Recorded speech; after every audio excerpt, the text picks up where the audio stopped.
Point. Bonne journée. Si vous vous demandez si cela vaut la peine d'acheter une Volkswagen Golf ZI et quels problèmes vous pourriez rencontrer lors de son fonctionnement, alors vous êtes au bon endroit. Ainsi, des abrasions dans la peinture au niveau des portes avant et des ailes ont pu être remarquées même sur des spécimens âgés de 2 ans. La peinture a également commencé à s'user assez rapidement au niveau du coude du montant arrière dans l'ouverture de la porte arrière. Un joint de porte trop dur en est la cause. Les propriétaires attentionnés qui connaissaient les zones à problème les recouvraient souvent d'un film protecteur transparent. L'intérieur de la Volkswagen Golf CI est un excellent exemple de retenue européenne. Et aussi un exemple du fait que même dans une petite voiture de classe Golf, vous pouvez utiliser des matériaux de finition de très haute qualité et des plastiques intérieurs souples. Cependant, même cela n'a pas empêché la Golf EI d'apparaître comme un grillon dans son intérieur. Heureusement, ils sont très peu nombreux. Oui, et ils apparaissent à un kilométrage assez élevé. Un autre problème typique du salon concerne les problèmes du système de chauffage intérieur. Après avoir remplacé la résistance peu coûteuse, le radiateur recommence à fonctionner sans panne. Tout le monde a entendu parler des problèmes des groupes motopropulseurs de la série TSI. Les premiers propriétaires ont été désagréablement surpris lorsqu'ils ont rencontré des problèmes avec le turbocompresseur, après avoir parcouru de 20 000 à 40 000 km. Sur le moteur 1.4 TSI, la turbine s'éteignait souvent toute seule, puis refusait complètement de fonctionner. Volkswagen a rapidement modifié la turbine, mais l'impression du moteur a de toute façon été gâchée. Sur une unité 1.2 TSI, la turbine était également souvent remplacée sous garantie. Ce n'est qu'au fil du temps qu'il est devenu clair qu'il était possible de s'en sortir en remplaçant un actionneur électromagnétique beaucoup moins cher. Volkswagen a même publié une lettre de recommandation à ce sujet, reconnaissant officiellement le problème. La plupart des propriétaires de Golf VI équipés d'un moteur 1.4 TSI ont dû faire face à un crépitement désagréable venant sous le capot qui se produisait lors du démarrage du moteur. Il s'est avéré que tout le problème résidait dans le régulateur de phase, qui était ensuite souvent remplacé par les concessionnaires officiels Volkswagen sous garantie. De nombreuses plaintes ont également été déposées concernant la consommation de pétrole. Mais l'entreprise allemande était inexorable. Une consommation de pétrole de 500 grammes tous les 10 000 km était considérée comme tout à fait normale. Une autre caractéristique importante des moteurs turbocompressés dans nos conditions est leur lente montée en température. En hiver, les propriétaires de voitures équipées de moteurs TSI doivent souvent conduire par temps froid. Lors de courts trajets, le moteur n'a pas le temps de se réchauffer, et il n'y a donc pas de place pour l'air chaud dans l'habitacle. Du point de vue de la fiabilité, le moteur atmosphérique de 1,6 litres semble de loin préférable, même si cela s'est avéré sensible à la qualité du carburant. Le fait qu'un substitut soit entré dans le réservoir d'essence sera indiqué par une vitesse flottante et la réticence du moteur à démarrer du premier coup. Dans des cas très avancés, cela peut même aller jusqu'au remplacement des injecteurs de carburant. Bien sûr, au début vous pouvez essayer simplement de nettoyer les injecteurs, mais cette opération ne donne pas d'effet à long terme. Les propriétaires d'une Golf VI équipée d'un moteur de 1,6 litres ont souvent remarqué que ce moteur est assez bruyant même dans les voitures neuves. Les concessionnaires Volkswagen ont considéré les crépitements et les cognements sur le côté droit de l'habitacle qui se produisent lors du démarrage du moteur comme une maladie infantile. Il s'est avéré que le problème n'était pas le meilleur emplacement des conduites de carburant. Les propriétaires n'ont réussi à se débarrasser des sons désagréables qu'après avoir attaché eux-mêmes les tubes en un seul paquet, et posé une sorte de seau en dessous. Théoriquement, vous pouvez essayer d'en trouver un exemplaire sur le marché secondaire avec un simple moteur atmosphérique de 1,4 litres.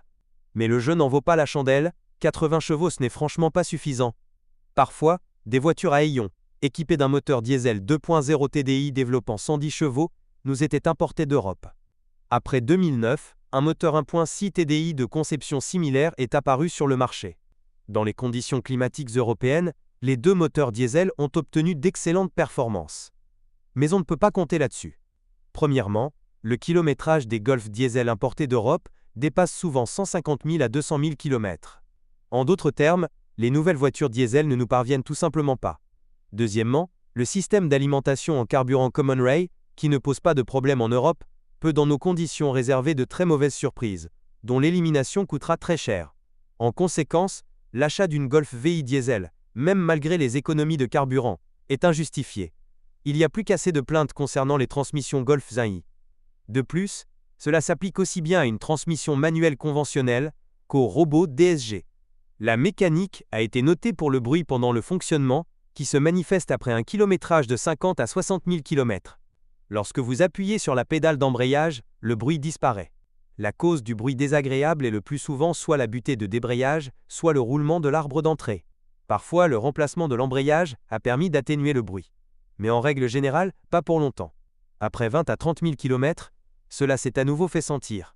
D'un autre côté, de nombreux propriétaires de Golf VI n'ont pas du tout essayé de se débarrasser des sons désagréables.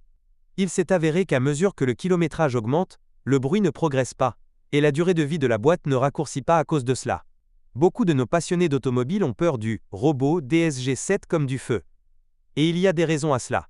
Même sur les voitures à faible kilométrage, la boîte de vitesse robotisée pourrait commencer à changer de vitesse par à-coup, après une longue période passée dans les embouteillages.